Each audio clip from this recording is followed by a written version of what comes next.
നമസ്കാരം. പടക്കളത്തിലേക്ക് എല്ലാ പ്രിയപ്പെട്ട പ്രേക്ഷകർക്കും സ്വാഗതം. നിലമ്പൂർ ഉപതെരഞ്ഞെടുപ്പിൻ്റെ രാഷ്ട്രീയ ആവേശം അങ്ങനെ ഗംഭീരമായി മുന്നോട്ട് പോകുമ്പോൾ പടക്കളവുമായി ഞാനിന്നുള്ളത് അമരമ്പലം പഞ്ചായത്തിലാണ്, പൂക്കോട്ടുംപാടം. അവിടെ നിന്നാണ് പ്രേക്ഷകർക്ക് മുമ്പിലേക്ക് പടക്കളം ഇപ്പോൾ ഈ നിലമ്പൂരിൻ്റെ രാഷ്ട്രീയം ചർച്ച ചെയ്തുകൊണ്ട് തുടങ്ങാൻ പോകുന്നത്. എല്ലാ പ്രേക്ഷകരെയും സ്വാഗതം ചെയ്യുന്നു. ഇന്ന് നമ്മൾക്കൊപ്പം ഉള്ളത് LDF പ്രതിനിധീകരിച്ച് അഡ്വക്കേറ്റ് K അനിൽകുമാർ, UDF പ്രതിനിധീകരിച്ച് AM രോഹിത്, NDA പ്രതിനിധീകരിച്ച് സുധീഷ് ഉപ്പട, 3 നേതാക്കൾ. അതുപോലെ തന്നെ നിലമ്പൂരിൻ്റെ ഈ അമരമ്പലം പഞ്ചായത്തിലെ പൂക്കോട്ടുംപാടത്തെ പൗരാവലിയെ സ്നേഹപൂർവ്വം ഈ പരിപാടിയിലേക്ക് സ്വാഗതം ചെയ്യുകയാണ്. ശ്രീ അനിൽകുമാർ, ഈ തെരഞ്ഞെടുപ്പിൽ ഇപ്പോൾ സ്വരാജിൻ്റെ സ്ഥാനാർത്ഥിത്വം നിങ്ങൾക്ക് വലിയൊരു ആവേശം പകരുന്ന ഒരു ഘടകമായി മാറുമ്പോൾ തന്നെ അപ്പുറത്തെ ക്യാമ്പുകളിലേക്ക് എങ്ങനെ നോക്കുന്നു? UDF ഏതവസ്ഥയിൽ നിൽക്കുന്നു എന്നാണ് LDF ഇപ്പോൾ കരുതുന്നത്? അത് വളരെ പ്രധാനപ്പെട്ട ഒരു ചർച്ച കൂടിയാണ്. ഇപ്പോൾ അൻവറുമായി ഒരു ധാരണയിലെത്താൻ ശ്രമിച്ചു, അത് വലിയ കലഹത്തിൽ കലാശിച്ചു. അൻവർ സ്ഥാനാർത്ഥിയാകുന്നു. ലീഗിന് കോൺഗ്രസിനോട് പല അതൃപ്തികളും ഇക്കാര്യത്തിലുണ്ട് എന്ന് പറയുന്നു. UDF കൺവെൻഷനിൽ KC വേണുഗോപാൽ വരുമ്പോൾ പോലും മുൻ KPCC അധ്യക്ഷന്മാർ പങ്കെടുത്തിരുന്നില്ല.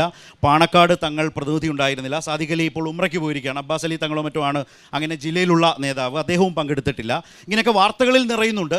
ഈ സാഹചര്യമൊക്കെ ഉള്ളതുകൊണ്ട് ഞാൻ ചോദിക്കുന്നത്, LDF എത്രമാത്രം സെറ്റായിട്ടുണ്ട് നിലമ്പൂരിൽ? പാഴായ ബുദ്ധിയുടെ ഉൽപ്പന്നമാണ് നിലമ്പൂരിലെ ഉപതെരഞ്ഞെടുപ്പ് എന്നാണ് ഇടതുപക്ഷ ജനാധിപത്യത്തിന് വിലയിരുത്തുന്നത്.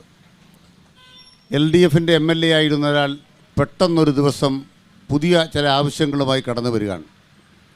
അദ്ദേഹം രഹസ്യമായി പറഞ്ഞിരുന്ന കാര്യങ്ങൾ നിരാകരിക്കപ്പെട്ടപ്പോൾ അദ്ദേഹം പരസ്യമായി പറയാൻ തയ്യാറായി. അദ്ദേഹം പറഞ്ഞ കാര്യങ്ങളൊന്നും നാട്ടിലെ ജനങ്ങളുടെ ജീവിതാവശ്യങ്ങളല്ല, നിലമ്പൂരിലെ ഏതെങ്കിലും ജനകീയ പ്രശ്നങ്ങൾ ഉയർത്തിക്കൊണ്ടല്ല അദ്ദേഹം കടന്നു വന്നത്. അദ്ദേഹം വന്നതെല്ലാം അടിസ്ഥാനരഹിതമായ യാഥാർത്ഥ്യമില്ലാത്ത കാര്യങ്ങൾ പറഞ്ഞിട്ടായിരുന്നു. LDFൻ്റെ ഒരു MLA സമ്മർദ്ദതന്ത്രവുമായിട്ട് വരുന്നു. 9 കൊല്ലം MLA ആയിരുന്ന ഒരാൾ. ഞങ്ങൾക്ക് വല്ലതും ഭയപ്പെടാനുണ്ടെങ്കിൽ ഞങ്ങൾ ആദ്യം ചെയ്യുന്നത് എന്താണ്? അയ്യോ സോറി, ഒന്നും പുറത്ത് പറയരുത് കേട്ടോ, നമ്മുടെ പണി പൂട്ടിക്കരുത് കേട്ടോ. പക്ഷേ ഇടതുപക്ഷ ജനാധിപത്യ മുന്നണിയും അതിൻ്റെ നായകൻ സഖാവ് പിണറായിയും ധീരമായൊരു നിലപാടെടുത്തു.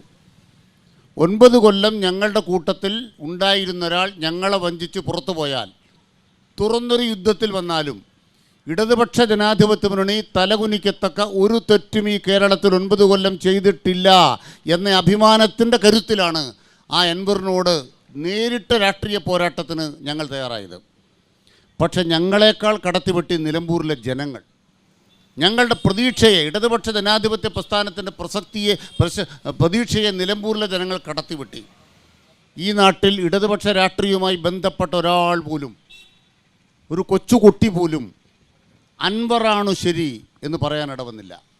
ഞങ്ങളെ സംബന്ധിച്ച് കുഞ്ഞാലിയുടെ ചോര വീണ മണ്ണിൽ ഉറവയെടുക്കുന്ന ഈ നാടിൻ്റെ പ്രതികാരം ഈ വഞ്ചനയ്ക്കെതിരായി ഉയർന്നു വരും എന്ന പ്രതീക്ഷയാണ് ഈ ഘട്ടത്തിൽ ഞങ്ങൾക്ക് നൽകിയത്. രണ്ടാമത്തെ പ്രധാനപ്പെട്ട കാര്യം എന്ന് പറയുന്നത്, രാജിവെച്ചു എന്ന് പറയുന്ന രണ്ടാമത്തെ ഗൂഢാലോചനയാണ്. ഒന്നാമത്തെ ഗൂഢാലോചന ഞങ്ങൾക്കെതിരെ തിരിഞ്ഞു, നിലമ്പൂരിലെ ജനങ്ങൾക്കെതിരെ തിരിഞ്ഞു. രണ്ടാമത്തെ ഗൂഢാലോചന എന്താണ്? രാജിവെച്ചു.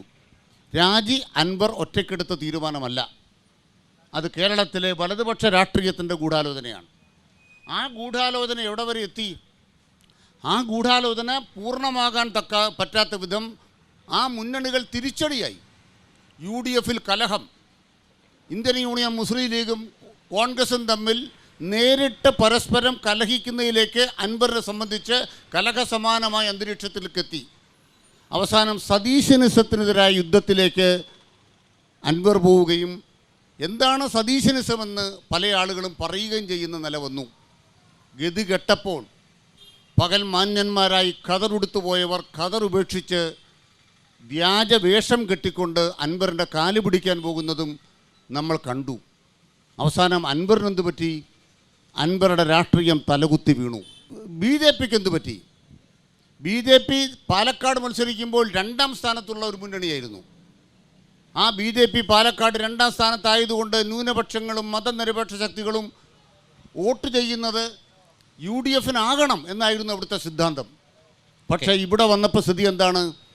ഈ കേരളത്തിൽ BJP ഏറ്റവും ന്യൂനപക്ഷമായൊരു മണ്ഡലത്തിൽ സ്ഥാനാർത്ഥിയെ നേരിട്ട് മത്സരിക്കാൻ ഭയപ്പെട്ട് നിലവിൽ കയ്യിൽ ചരട് കെട്ടിയ ഒരൊറ്റാൾ പോലും മത്സരിക്കാൻ തയ്യാറാകാതെ കേരള കോൺഗ്രസ് ജോസഫ് ഗ്രൂപ്പിൽ UDFൽ നിന്നും വാടകയ്ക്കാണോ അതോ സ്ഥിരമായിട്ടാണോ പാട്ടത്തിനാണോ എടുത്തത് എന്ന് സംശയമുണ്ട്. ഇതാണ് NDAയുടെ ഗതികേട്. ഇതാ കേരള മുഖ്യമന്ത്രി പറഞ്ഞിരിക്കുന്നു, ഓക്കെ, ഭരണ തുടർച്ചയ്ക്ക് ഒരു വോട്ട്.